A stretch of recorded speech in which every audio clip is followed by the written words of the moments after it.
Hey guys, Dan and Elise here, and today we are going deep on morning routines. So last week we talked about kind of the importance of routines in general and how useful that can be. So as if you didn't see that video, go definitely check it out. It's right on our page. But this week we want to kind of give you some examples of routines and how we implement it, and kind of how we work them into our day. Yes, it's so important to have a morning routine, or at least we feel that way, because it structures the day. It also sets the tone for the day. When you have something that you're used to doing, you're in that flow state of waking up, making coffee, whatever it may be, and they're gonna differ between person to person. But getting in that mindset is so important and beneficial on how the day is going to progress. Now, things, of course, are going to come at you in all different directions. No day is going to be exactly the same, but when you can have that structured morning routine that is the same, it's something that's really comforting to you, but also beneficial in the way that it's setting the tone for the day. It's something that's really important. Yeah, it's like control the things that you can control.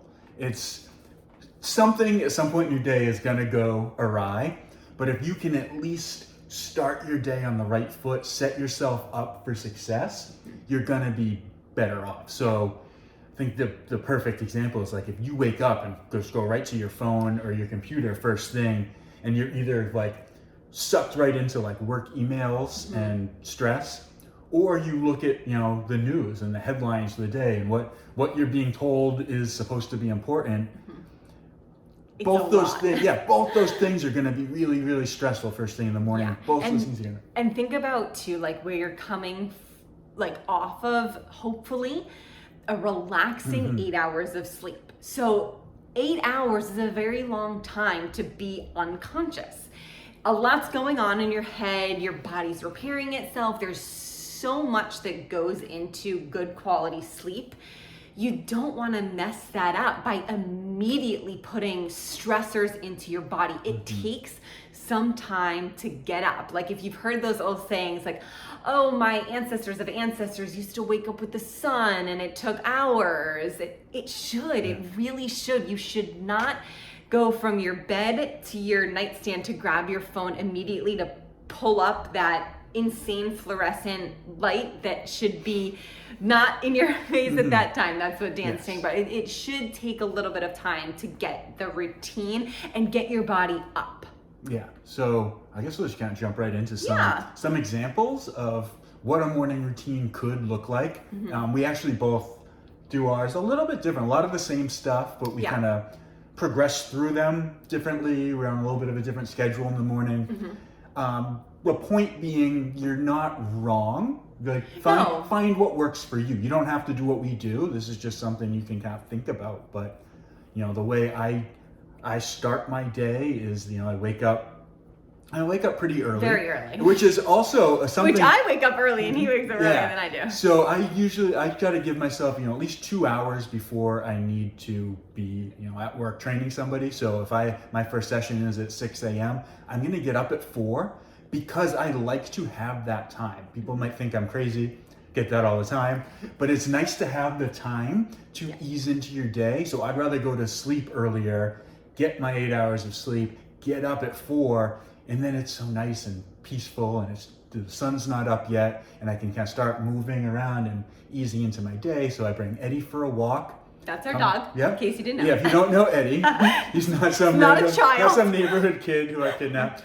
He's the dog who lives with us. So I bring him out for a walk, come in and make him his breakfast.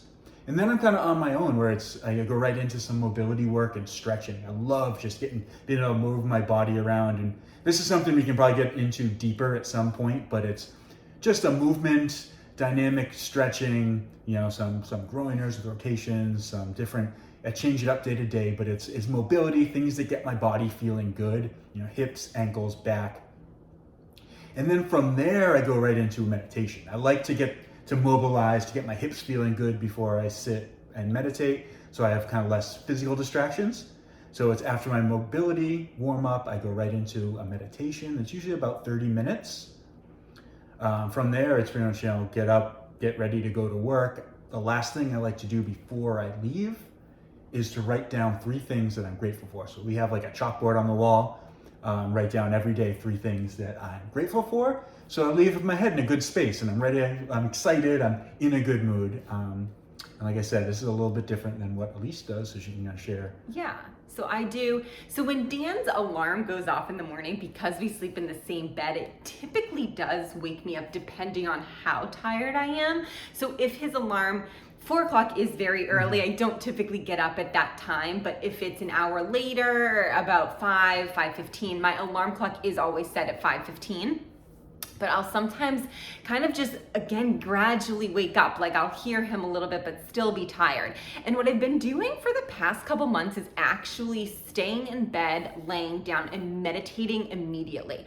I used to get up and sit, kind of get up and brush my teeth and do a couple other things. But more recently, I've just been meditating right in bed, laying down, simply because I feel it's most beneficial for me in that sense where I can tap into my subconscious much quicker. I'm already in this drowsy, relaxed state, so I'm ahead of the game. That in between kind of thing. Yeah, and I just am getting so many downloads and so many images, so much. I just find it very beneficial. So I will typically meditate for about 30 minutes to an hour, depending on how much time I've got.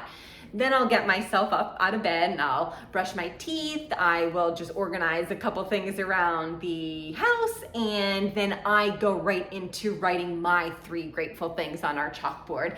And I'll reflect on Dan's and mine, and it just starts the day off of being, I'm grateful to be alive. I'm grateful for these 3 things. I'm grateful for many more, but There's it's so just much to be grateful for. there's only spot for 3 on our little chalkboard. And then I begin my mobility work.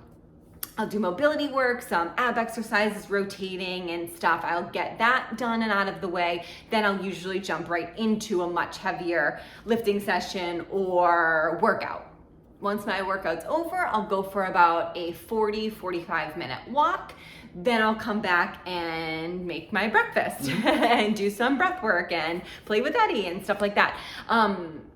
Within this time, neither of us mentioned, other than me needing to pick up my phone if I'm putting on a guided meditation, I'm not checking emails, I'm not looking at anything social media, I'm not checking any work-related stuff because I want to have a very relaxed state. If there is an emergency and I see that on my phone, of course I'll look at it, but 99% of the time there isn't. And so yeah, we're really just trying to leave our phones away for that, hour and a half, 2 hour time before we actually begin our day. Yeah, I'll add, I do same thing. Like we sleep with our phones on airplane mode. When my alarm goes off, I turn off airplane mode, usually just to make sure my 6 o'clock client didn't cancel, because then I can stay in bed for another hour.